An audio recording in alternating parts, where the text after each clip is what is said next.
Yes, atichisangana zvakare mhuri yeZimbabwe paHot Zim Trends apo patinokupa nyaya dzinenge dzichipisa all around Zimbabwe naika. Kutaura kuno kwatiri kuita tiri pachitumbisa Magistrate Court apo penye pachitongwa nyaya yaBlaa Matsotsi uyo anga anetsa St Mary's nenyaya yema-armed robbery, ma-assaults, even ma-attempted murders. Saka mudare apinda semazuva ese, but chashoka vanhu chashamisa mhuri yeZimbabwe ndechekuti anga achitsenga ende vatauriri vari kutaurawo zvakare vachitoti ano inogona iri mishonga yaanga achitsenga because hapana chikafu chinodyiwa nguva yedare. Zvinoshamisa izvama. Saka toda kuti muone ma-eyewitnesses achitaurawo like ma-victims so to speak, including amai vaBlaa Matsotsi vachitaura zvakare. Ngatiwanze vachitaura. Nhasi taenda kukoti, mukomana apinda zvake zvamai manje ndobvanzi dzokera mukati, tikudzokera musi wa5 November kukoti. Ane dzimwe nyaya dziri kumashure saka ari kumboongororwa nemutemo ndobva tadzoka futi kukoti. Alright. Wane dzimwe nyaya dzisiri iyo yekukubaya nebanga dzoda kumboongororwa zvakare. Dzakatowanda dziri kumashure. Vamwe vacho vatokundikana kutouya pamadhoketi aripo. Mamwe ma-victims wo zvakare. Saka vakaenda kukadoma vari kudzoka zvavo. Toda kuti mhuri yeZimbabwe izive kuti kubva zvamabva musi wekotu kusvika pari zvino hapana here ma-threats amuri kuwana kungava kubva kushamwari dzaBlaa Matsotsi kana kuti kune veukama? Aveukama hwava vanambothreata zvavo kubva musi wakabva kukoti. Vangondithreatina musi wekutanga izvi hapana zvavari kutaura, but vamwe vacho ndo vari kungouya vanhu kangofamba murodhi votobvunza tanzi withdraw nyaya. Saka ino handikwanisi kuwithdraw nyaya because nyaya yachona hainonetsa. Because ini ndakachekwa ruoko, ndakandodhifenda neruoko dai ndakachekwa dumbu. Vandobvunza dai ndakachekwa dumbu ndakafa maiti zoti maiti withdraw ke. This is simple, but ndomindro inongoudzwa kuti haina ndikwanisa. Kana ndikwanisa kuti ndiwithdraw mimi endai kurechi nevemutemo waite semaondoudza izvozvo. Takatarisa matauro emi makati musi wekutanga sisi vacho vaikuthreatenai mukataurawo mhuri yeZimbabwe kuti zvavakakuudza chaizvo zvipi zvekuthreatenai? Vakandithreatena zvavakati hanzi mvura ichanaya. Hanzi ichapedzana mvura ichanaya. Ndikati saka zvichireva kuti idimikira riri rinoreva kuti chira vaitaura izvi? Ndechara kuti chichakuwadzana here kana kuti chakukuwadza here kana kuti ameno hashona chena handinyatsozwisisa. Saka takatarisa vamwe vakazokuudzai ma-threats ekuti withdraw inyaya, ukama hwavo nemusungwa hwakamira sei? Vamwe vatorina ukama just kungotaura kungoti dai tangotaura here. Ma-friends aBlaa Matsotsi. But munotovaziva vanhu ava kuti zvekuti munotoziva kuti anogara pane apa? Ndovaziva. Toda kuti makamboitawo here police report yekuti pane vanhu vari kunditi ndiwithdraw nyaya? Nhasati angondazvisvitsa kupolisi, ndakutotya kuenda kupolisi kwachona because ukaenda kupolisi vanobva kuzoti asi ndovaya vetu nyaya futi tiri Matsotsi, ndoti nyaya. Saka inokuti ndikwanise kuti ndiende futi zvakandiremera. Ndodzokera ikoko here zvakaremera.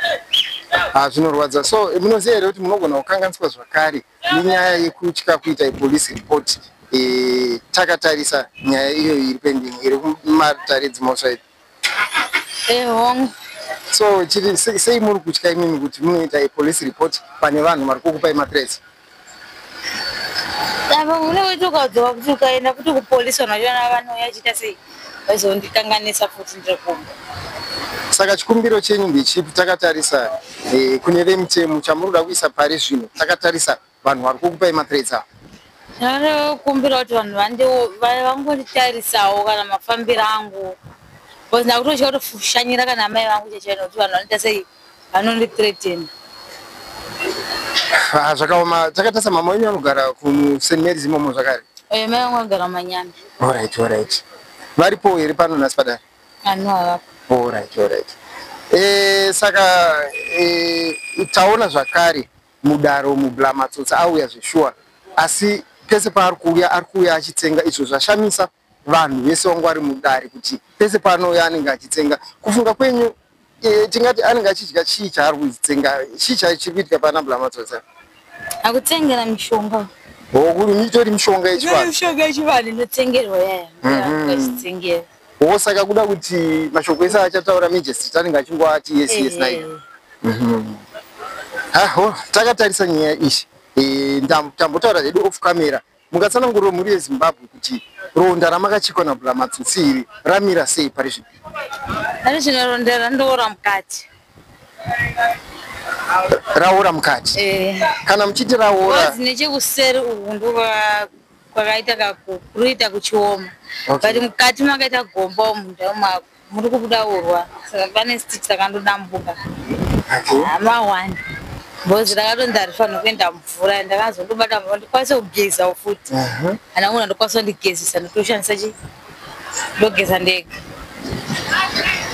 anenge ari kubasa saka kuti chimudzo chandoda kugeza kuda kudai ndinonge ndakutomupa futi mutoro kuti achibva basa oita sei ondigezesa so makamboendawo here kuchipatara zvakare kuti mutsanangurire kuti ndo zviri kuitika paronda wangu ndakavaudza vakanondisona futi chi pakadambuka papa but vane retreatment yavakaita mukati sezvo mataura kuti muri kubuda urwa mukati alright rakaita kudhushuka rinotomboita tobuda yacheko urwa hwakawanda zvoita pakaipa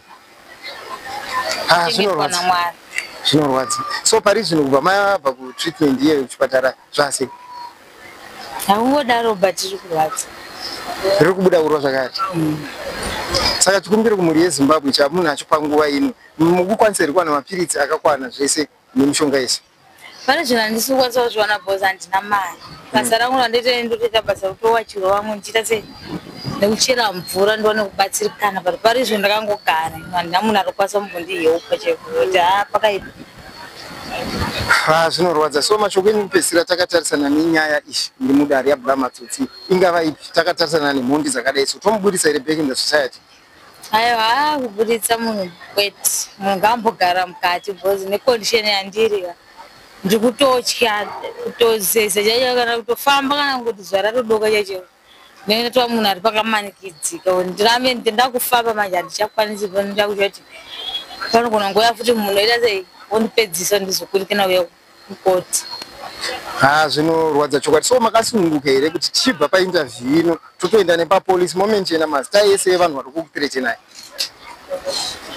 wangu ndakasungunuka zvangu aiwa tinotenda mama nemashoko enyu mushure meongororo netsvakiridzo Blamatsotsi vaitwa further remanded to 5 November 2025 zvichireva kuti vanzi vambodzokera zvakare muremand prison vozodzoka zvavo vari mukati meusungwa naika saka toda kuti muve mucomment section mupo pfungwa dzenyu kuti mbavha dzakadai mhondi dzakadai todzidzosa here back in the community aiwa kufunga ndikwenyu but musakangani zvakare kulaika mosharewo zvakare this video mosubscribe futi zvakare so that whenever we post latest news automatically you'll be updated.